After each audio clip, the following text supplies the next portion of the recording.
अजमेर में जिस तरह से गर्मी दस्तक दे रही है, ऐसे में इत्र की बात करना भी लाजमी हो जाता है। तापमान के बढ़ते पारे के साथ ही अजमेर में इत्र का व्यवसाय भी परवान चढ़ने लगा है। उल्लेखनीय है कि अजमेर में ख्वाजा साहब के दर पर देश के कोने कोने से लोग आते हैं। उनके जरिए यहाँ के इत्र की खुशबू भी देश के हर हिस्से में पहुँच जाती है। एक समय था जब इत्र नवाबों और रईसों की ही शान होता था, लेकिन अब इसकी खुशबू से आमजन के घर और बदन भी महकते हैं। पहले अरब देशों में इसका प्रचलन ज्यादा था, अब भारत में भी इत्र के दीवानों की संख्या तेजी से बढ़ रही है। बात मौसम के हिसाब से करें तो हर मौसम के इत्र अलग अलग होते हैं। जैसे सर्दी में शमामा और ऊद शरीर को खुशबू से महकाने के साथ गर्मी भी देता है। बारिश में राजरानी, मोगरा और जैस्मिन इत्रों का राज होता है, लेकिन सबसे ज्यादा इत्र की मांग गर्मी के मौसम में होती है। गर्मी में खुशबू के साथ दिमाग को भी इत्र तरोताजा कर देता है, इसलिए इस मौसम में इसकी मांग भी बढ़ जाती है। गुलाब, केवड़ा और खस के इत्र का राज इस मौसम में होता है। इसकी खुशबू और शीतलता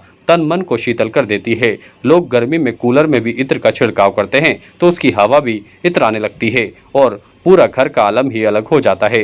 जायरीन की आस्था से भी इत्र काफी जुड़ा हुआ है। अजमेर धार्मिक नगरी है और यहाँ पर ख्वाजा साहब के और तीर्थराज पुष्कर में रोजाना सैकड़ों जायरीन और श्रद्धालु आते हैं। ऐसे में इत्र व्यवसाय का भी यहाँ बोलबाला है। समुद्री इलाकों से आने वाले जैसे महाराष्ट्र, तमिलनाडु, आंध्र प्रदेश आदि राज्यों के आने वाले जायरीन में भी इसकी डिमांड ज्यादा होती है। इन राज्यों में मौसम में उमस ज्यादा होती है और बदन का हाल बेहाल हो जाता है। ऐसे में इत्र उनके लिए संजीवनी की तरह काम करता है।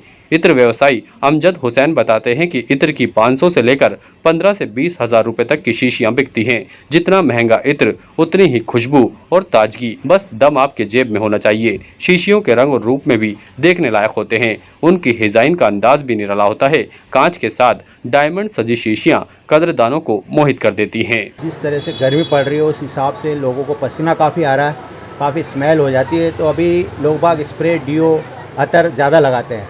वैसे स्प्रे आपके 2-3 घंटे रहते हैं, लेकिन अतर कम से कम 24 घंटे तक रहते हैं। तो अभी अतर का क्रेज़ चल रहा है और मौसम के हिसाब से काफ़ी ठंडे अतर जो अभी होते हैं वो बिक रहे हैं, क्योंकि खस हुआ, अपना गुलाब हुआ, केवड़ा हुआ, इस तरह के अतर हैं जिनकी तासीर ठंडी होती है। तो अभी ये काफ़ी अतर इस तरह के ही बिक रहे हैं और जैसे जैसे गर्मी पड़ती है वैसे अतर का उठान ज़्यादा आ जाता है, क्योंकि हर आदमी मतलब बदबू से बचना चाहता है। उठाव इस बार बिल्कुल उठाव है। गर्मी जितनी तेज़ गर्मी पड़ रही है उस हिसाब से उठाव भी अच्छा अतर में आ रहा है। लोग काफ़ी तादाद में अतर रोज़ खरीद रहे हैं। कितने रुपए से शुरू होता है आपके यहाँ पे?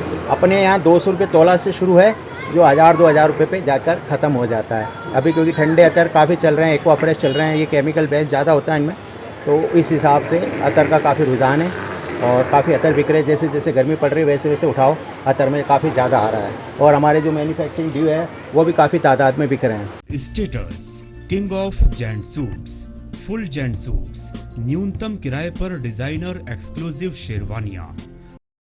Status designer touch by Lalit, Anasagar झील चौपाटी के सामने, अजमेर।